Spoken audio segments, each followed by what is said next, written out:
So US jobs just came in at a very strong 200,000 added new jobs, which is very good. It shows a growing economy, shows everything is great. If we look at the US as well, we see household savings has gone from its bottom and it's actually gone up from 500 billion to 700 billion. So people have so much money, they're even saving it. Things are looking great. RRP, which is the bank savings, has gone down. As I said, it went from 2.2 to 1.7 last time to 1.5 trillion now.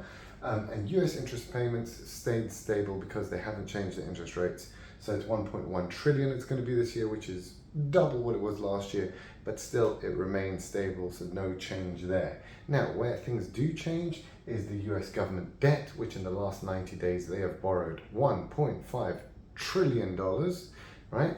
And that is the source for all this. The source for these higher job numbers, the source for the higher savings, the source for the booming US economy is only to do with much higher government debt that it is spending into the economy. It is simply inflating the economy, and that's why US inflation rate went up from 3.2 to 3.7%, and it will keep going up because all they're doing is just borrowing money and spending it into the economy. That's all they're doing it because they've got an election year, they've got to do it, so they will keep borrowing at ridiculous amounts at very high interest rates. Again, this is absurd.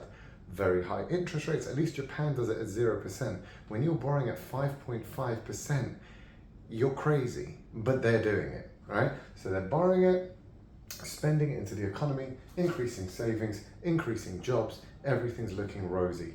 On the other hand, you've got the UK, which also borrowed a ton of money in August, fourth highest on record.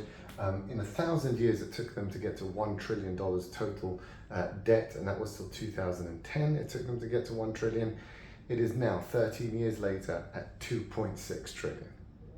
Yeah, so in 1,000 years of the UK, 1066 till 2010, right? It took them 1 trillion. They are now 2.6 trillion in 13 years.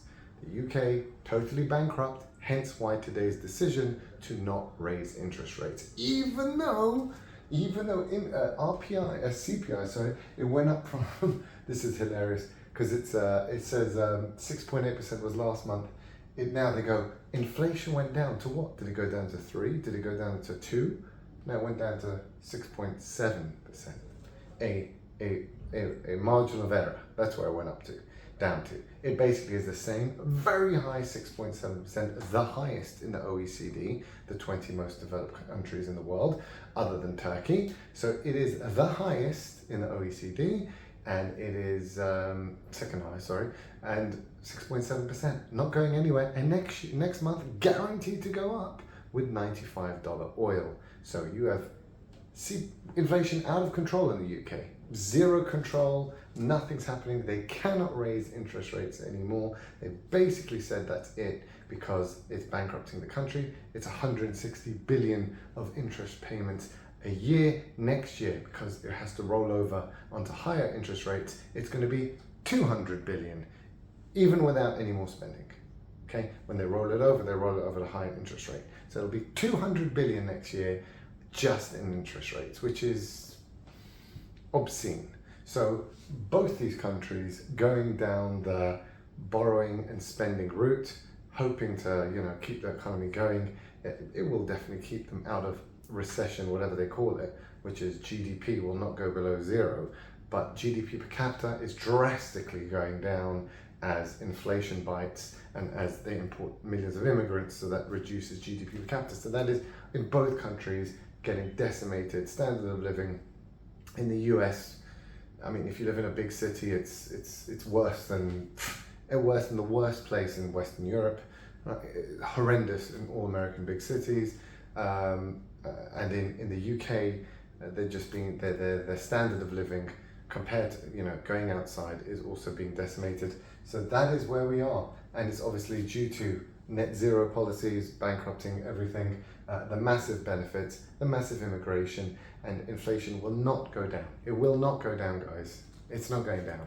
It's only going up, and interest rates are capped now. That's it. That's as high as they're going. Well, they say that's as high as they're going, but as inflation goes up, we know the market will force their hand eventually. So we'll see. But that's where we are at the moment. So government debt, that's the only thing keeping this show on the road. It's an absolute joke. There is nothing there.